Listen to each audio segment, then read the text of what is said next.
Chapter 2, The End of Ecstasy.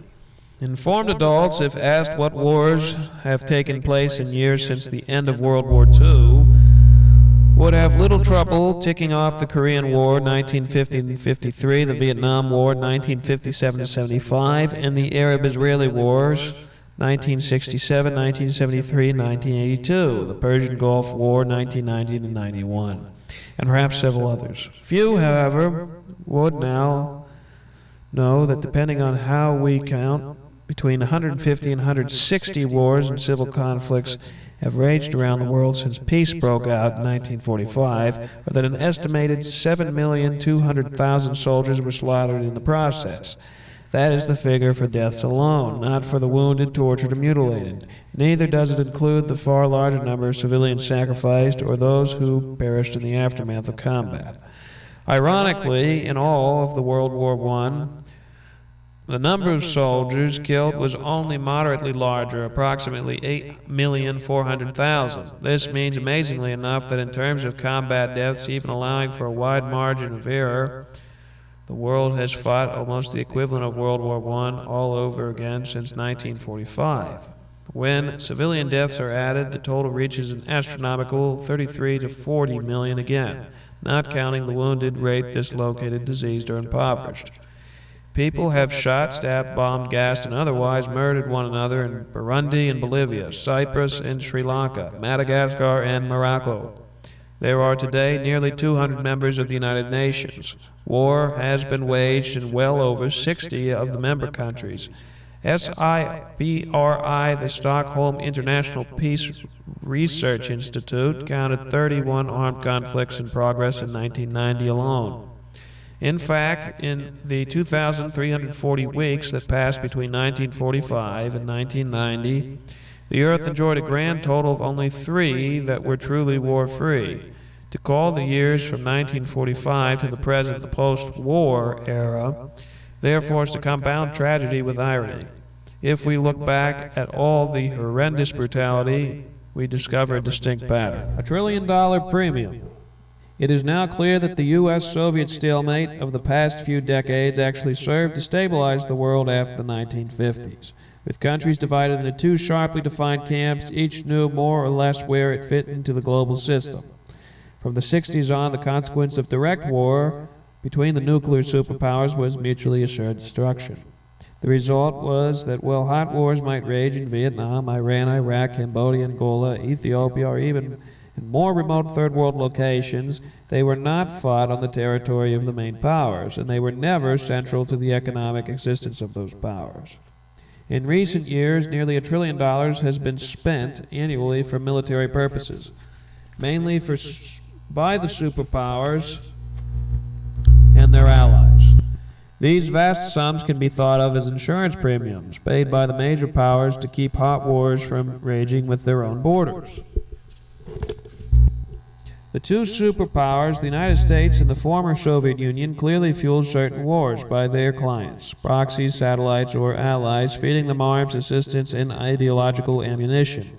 But perhaps more often than not, they also served as stabilizing supercops, suppressing conflicts among their dependencies, mediating or moderating local disputes, and generally keeping their camp followers in line because of the dangers of limitless nuclear escalation.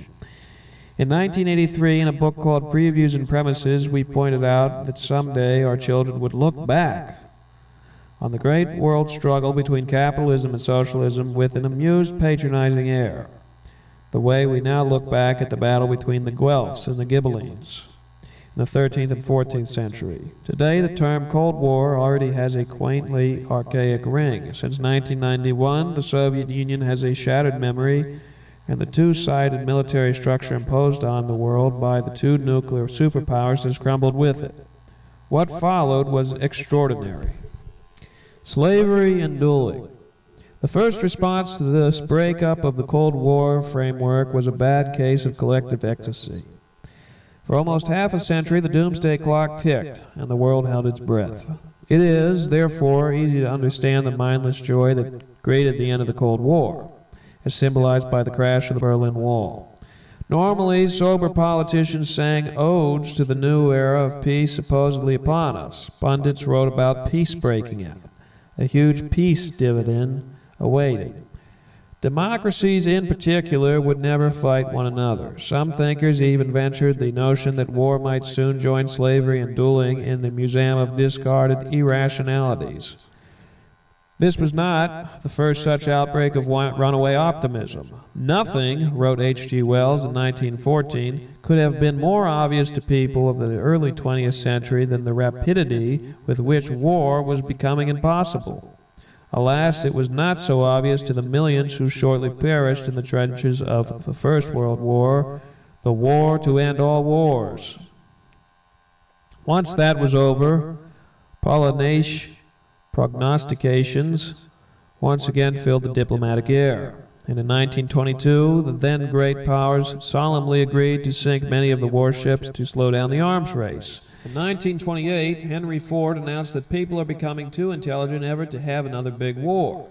In 1932, an enthusiasm for disarmament led the American President Herbert Hoover to speak of the need to reduce the overwhelming burden of armament, which now lies upon the toilers of the world. His objective, he said, was that all tanks, chemical warfare, and all large mobile guns, all bombing planes should be abolished.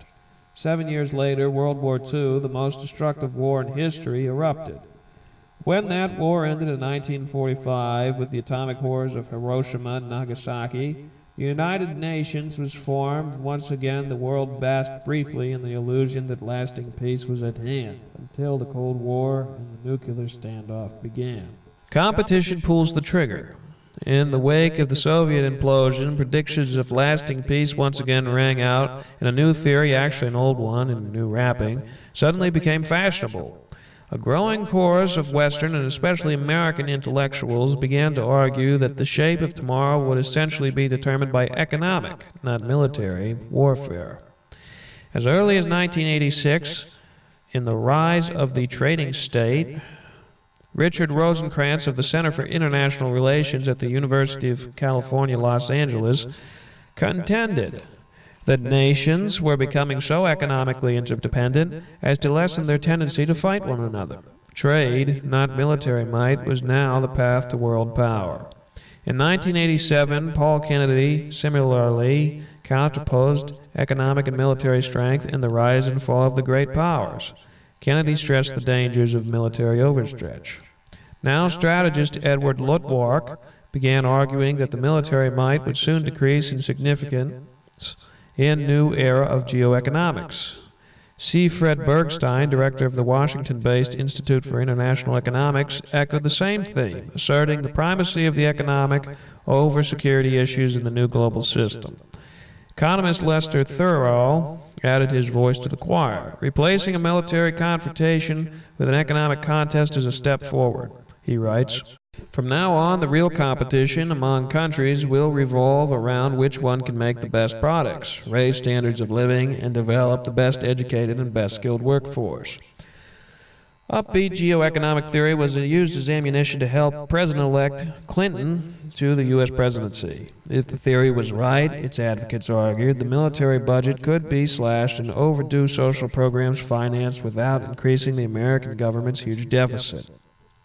Better yet, a Clinton administration could refocus America on domestic problems. His predecessor, Clinton charged, had devoted too much attention to foreign affairs. Moreover, the real battlefield of tomorrow was the global economy. The United States needed an economic security council to wage economic war.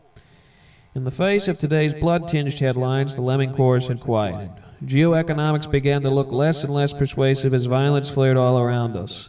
National political leaders, it turns out, are not bookkeepers. As in the past, the war makers of the world do not merely calculate economic pluses and minuses before plunging into war. They calculate instead their chances of seizing, expanding, or retaining political power. Even when careful economic calculations enter the picture, it is not, as often as not, erroneous, misleading, and mixed with other factors. Wars have resulted from irrationality, miscalculations, xenofascism, fanaticism, religious extremism, and just plain bad luck, when every rational economic indicator suggests that peace would have been preferable policy for all. Worse yet, geoeconomic war is not a substitute for military conflict. It is, all too often, merely a prelude, if anything, a provocation to actual war, as it was in U.S.-Japanese economic rivalry leading up to the Japanese attack on Pearl Harbor in 1941. At least in that case, competition pulled the trigger. Heartening though it may be, geoeconomic reasoning is inadequate for two even more fundamental reasons.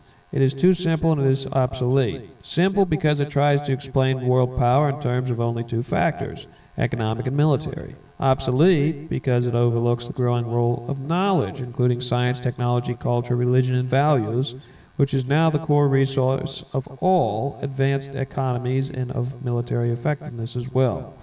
Thus, the theory ignores what may be the most crucial factor of all 21st century world power. We are entering not the geoeconomic era, but the geoinformation era. For all these reasons, it is no surprise that we now hear less and less about the bullet-riddled theory of geoeconomics. After the latest wave of collective ecstasy, the morning after letdown came. The world looked as though it were about to break out in the rash of local wars. But even now, a dangerous misconception persists. The widely held notion that wars of the future, like those of the previous half-century, will continue to be confined to small countries in more or less remote regions. A typical statement came from no less a personage than the U.S. Undersecretary of Defense. We have achieved in North America, Western Europe, and Japan a zone of peace, within which it is fair to say that war is truly unthinkable. History, however, is studied with unthinkable wars, just as the citizens of Sarajevo. Perhaps because it is too horrible to contemplate, the public is still encouraged to discount the possibility of major wars inside the territory of the great powers themselves, or of local conflicts that drag in the major powers in spite of themselves. Yet the terrifying truth is that the era of marginalized murder, when all wars were fought by small states in faraway places, may be screeching to an end. If so, our most basic strategic assumptions will need revision.